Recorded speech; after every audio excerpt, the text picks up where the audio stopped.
নমস্কার বন্ধুরা, সবাই কেমন আছেন? আশা করছি সবাই ভালো আছেন।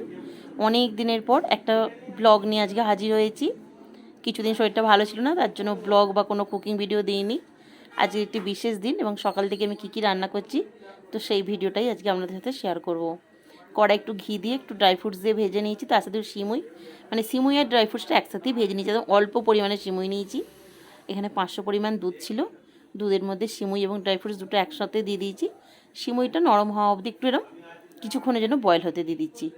আর এখানে বানাবো একটুখানি হালকা একটু অল্প একটুখানি তেল দিয়েছি, একটু আলুর তরকারি করব। একটু কালো জিরে ফোড়ন দিচ্ছি, কালো জিরে কাঁচা লঙ্কা ফোড়ন দিয়ে করবো, এতে কোনো রকম গুঁড়ো লঙ্কা দেবো না। তো দিয়ে এখানে দুটো মিডিয়াম সাইজের আলু দিয়েছি, একটু অল্প পরিমাণে হলুদ দিলাম, দিয়ে আলুটা বেশ কিছুক্ষণ নেড়েচে একটু ভেজে নেব।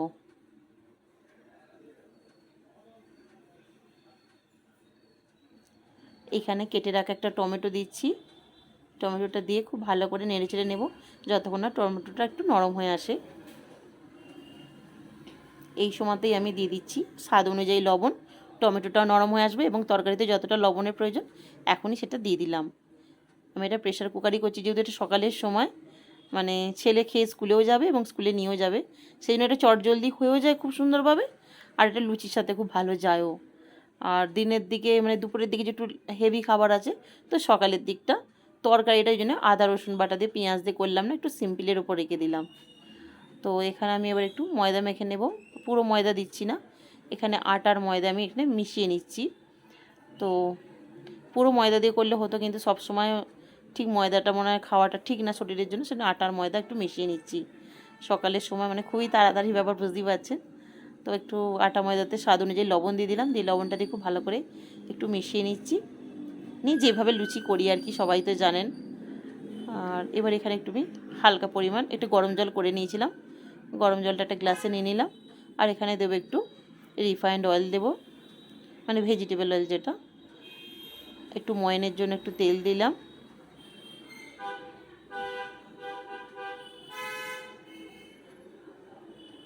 তেলটা দিয়ে যে খুব ভালো করে মাখাবার, মানে আমি অতটা করি না, ওই তেলের ওপর একটু গরম জলটা দিলেও কিন্তু খুব ভালোভাবে মাখানো হয়ে যায়, কোনো রকম অসুবিধা হয় না। আমি বেশিরভাগ সময় এরমভাবেই করে নিই। তো সেইভাবেই ময়দাটা মেখে নিচ্ছি। ময়দাটা মাখা হয়ে গেছে আমার। এবার আমি এখানে লুচিটা বেলবো, তার জন্য আমি এখানে একটু একটু আগে ভালো করে থেসে নিলাম, তার আগে একটু যে হালকা পাউডারটা পড়েছিল সেটা মুছে নিলাম। এখানে সিমুইটা সিদ্ধ হয়ে গেছে, আমি এখানে কোনো রকম চিনি দিলাম না, এটা আমি এখানে গুড় ইউজ করছি, আমি গুড় দিয়ে বানাচ্ছি। আমি বেশিরভাগ রান্নাতেই কিন্তু আমাদের গুড়টা আমি খুব ইউজ করি। এটা আখের গুড়, আমাদের চা কফি করলেও এই গুড় দিয়েই বানিয়ে থাকি। কোনো চাটনি জাতীয় সিমুই সুজি করলে আমি এইভাবেই করে থাকি। তো সিমুই আলুর তরকারি দুটোই গেছে প্রেশার কুকারে, পরিমাণ মতো জল দিয়ে আমি দুটো সিটিও লাগিয়ে নিয়েছি প্রেশার কুকারে। এবার আমি এখানে লুচিটা বেলে নিচ্ছি, তেল দিয়ে তেলে ভেজে নিচ্ছি। আজকের একটি বিশেষ দিন, আজ আমরা স্বামী স্ত্রী একসাথে, আজ আমরা 19 বছর একসাথে পথ চললাম, 19টা বছর জীবনে কাটালাম। তো আপনারা আশীর্বাদ করবেন যেন আমাদের এই দিনটি বারে বারে বছর বছর ঘুরে আসে এবং আমরা এইভাবেই যেন সুখে দুঃখে, মানে ভালো সময় খারাপ সময় দুটোই গেছে, তো এইভাবেই যেন আমরা কাটিয়ে দিতে পারি হাসি মুখে। এইটাই শুধু একটা প্রার্থনা যে ঠাকুরের কাছে বা আপনাদের সকলের আশীর্বাদ নিয়ে। তো ছেলে স্কুল যাবে, এদিকে ছেলের টিফিন বক্স রেডি করছি এবং ছেলেকে খেতেও দিয়ে দিচ্ছি। আপনারা সকালবেলাই দেখেছেন কী কী করেছি বলেই দিলাম, লুচি সিমুই আর আলুর তরকারি। সিমুইটা খুব একটা করার ছিল না, ইচ্ছা ছিল না, মানে দুধটা গতকাল রাত্রে 1 লিটার দুধ ছিল, যেটা 500 মতো দুধ আমি দই পেতেছি, আর 500 দুধটা ছিল। তো কি হবে সেই জন্য আর কি একটু সিমুইটা বানিয়ে নিয়েছিলাম। তো যাই হোক, লুচি অনেকগুলি দিয়েছি, কারণ বন্ধুদের ব্যাপার থাকে স্কুলে, সবাই জানেন। স্কুলে বন্ধুরা একটু ভালো কিছু টিফিন হলে সব বন্ধুদের মধ্যেই এটা শেয়ারের ব্যাপারটা থাকে, ভালো খারাপ যাই হোক একটু শেয়ার থাকে। আর একটু এই ধরনের লোভনীয় খাবারগুলো, মুখরোচক খাবারগুলো আর কি হলে সব বাচ্চারাই ভালোবাসে। তো তার সাথে আমি একটু শসা একটু গাজরও দিয়ে দিয়েছি আমার ছেলেকে।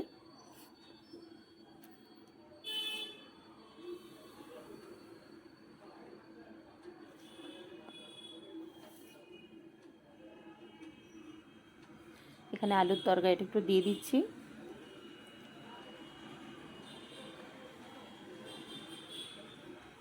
আজকে ছেলের সিমুইটা খুব পছন্দ হয়েছে, এখানে ব্যাঙ্গালোর এখন তো গরমকাল, ব্যাঙ্গালোর মানে সব জায়গাতেই প্রচণ্ড গরম, সেই জন্য শশাটা প্রত্যেক দিনই আমাদের রাখি। সকাল দুপুর এই দুটো টাইম আমাদের শশাটা আমরা খুব রাখি। রাত্রের দিকটা কখনো কখনো ইউজ করি, কিন্তু সকাল দুপুরটা রাখার চেষ্টা করি। সময়টা দেখুন অল্প পরিমাণেই করেছি, দুধের গামলিতেই বসিয়ে দিয়েছিলাম, দেখেছেন। এখন সকালবেলার দিকেও একটুখানি ওকে আমি শশা দিয়ে দিচ্ছি। শশাটা থাকলে ভালো হজম হয়ে যায়, আর গরমকালে শশা খাওয়া তো খুবই ভালো।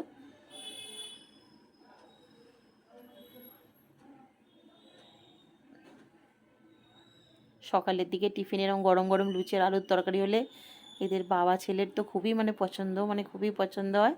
সেদিন সকালটা এরা খুব হ্যাপি হয়ে যায় এরকম টিফিন বানিয়ে দিলে একটু। তো প্রথমেই বললাম আজ যদি একটু বিশেষ দিন, তো ভাবলাম চলো মনটা একটু খুশি করে দিই। ছেলে বেরিয়ে পড়েছে, খাওয়া দাওয়া করে স্কুল যাচ্ছে, হয় বেরিয়ে পড়েছে, ওর বাবা যাবে দিয়ে আসবে। আপনার হয়তো অন্য ব্লগে দেখেছেন ওইখানে একটা বাড়ি ছিল ফাঁকা জায়গাটায়, এখন এখানে কনস্ট্রাকশনের কাজ চলছে। কনস্ট্রাকশনের বাড়িটা ভেঙে ফেলা হয়েছে, নতুন করে হবে। তার জন্য দেখুন এই দিকটা অনেকটা ধুলো পড়েছে, এখন পরিষ্কারের দিকে যাচ্ছি না, একেবারে বাড়ি হয়ে গেলে পরিষ্কার করবো। এই গাছটা আমার অপরাজিতা গাছটা এই বছরের নতুন গাছ, আজকে 3টে ফুল হয়েছে, 3-4টে মতো ফুল হয়েছে আজকে। দেখছেন কত ধুলো, কত গাছের পাতা পড়েছে। এখন থাক, পরে পরিষ্কার করবো, আরও কিছুদিন যাক। এখন বাড়ির কাজটা যত হবে, এই বাড়ি যখন ভেঙেছে প্রচুর ধুলো উড়েছে, অনেক ধুলো। আর সেই যে আমি একটা দেখিয়েছিলাম আগের দিন আপনাদেরকে, রজনীগন্ধার রুটস এনে বসিয়েছিলাম, দেখুন প্রত্যেকটা থেকে কত সুন্দর গাছগুলো বেরিয়েছে। একটা নয়নতারার দানা পড়ে নয়নতারা গাছও হয়েছে, দেখুন। গাছ বসাবার জায়গা নেই, কিন্তু গাছ হয়েই যাচ্ছে, কোথায় আর বসাই। দেখুন পেঁপে গাছের দানা পড়ে পেঁপে গাছ হয়েছে, কিন্তু কোথায় বসাবো জায়গাই নেই। তো যা হয়েছে হয়েছে। এবার ওরা চলে গেছে, সকালে রান্না সব হয়ে গেছে, সকালের টিফিনটা। এবার যাব সকালের যে বাসন টাসন আছে মেজে কাজটা ছেড়ে চান টান পুজো টুজো করে এবার বেলার দিকে রান্নাটা শুরু করব। ওর বাবা ছেলেকে দিয়ে এসে, বাবুকে দিয়ে এসে বাজার নিয়ে চলে এসছে। দেখেছেন এখানে আলুর বস্তা পুরো আমার একেবারে এখানে, যেহেতু দিনে অনেকটা লোকের রান্না হয়, সকাল দুপুরটা রাত্রিটা আলুটা বস্তা করেই আনা হয় আমাদের। তো কী কী বাজার এসছে দেখি একটু। আমি বলেছিলাম একটু শাক আনতে, আমরা বাঙালিরা দেখবেন একটু হিন্দু বাঙালিরা সবসময় বলে থাকি যে কোনো শুভ কাজে আমরা শাকটা বলি একটু করতে। তো একটু শসা, কচু, বেগুন, শাক এইসব এনেছে।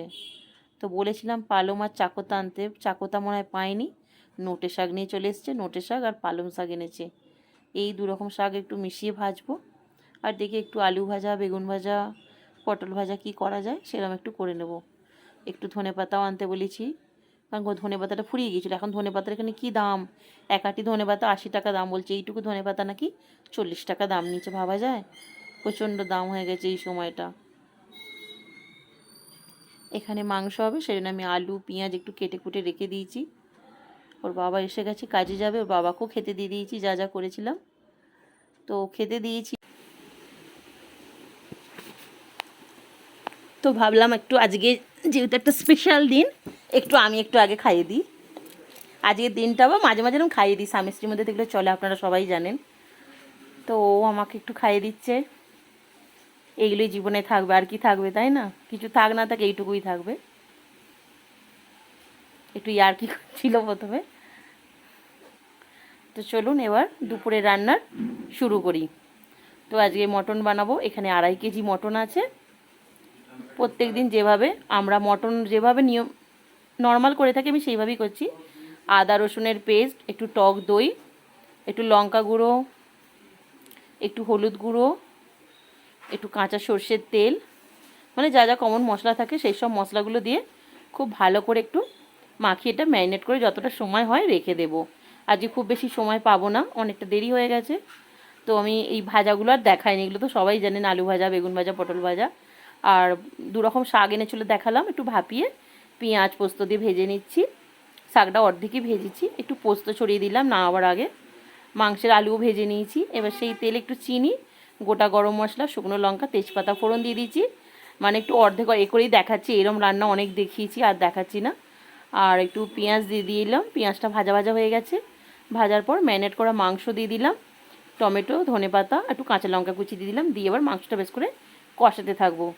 মাংসটা প্রায় আধ ঘন্টা কষানো হয়ে গেছে। এই সময় একটু কাশ্মীরি লঙ্কা আর একটু ধনে গুঁড়ো দিলাম। এখানে জিরে গুঁড়োটা দিলে থাকলে ভালো হতো, তো ঘরে যাই হোক জিরে গুঁড়োটা ফুরিয়ে গেছে। আমরা বেশিরভাগ লঙ্কা, ধনে, জিরে সবই আমরা বাইরে থেকে গোটা কিনে এনে বাড়িতে বা মিলে গিয়ে আমরা গুঁড়ি নিয়ে আসি, যার জন্য ফুরিয়ে গেছে আর আনা হয়নি। একটু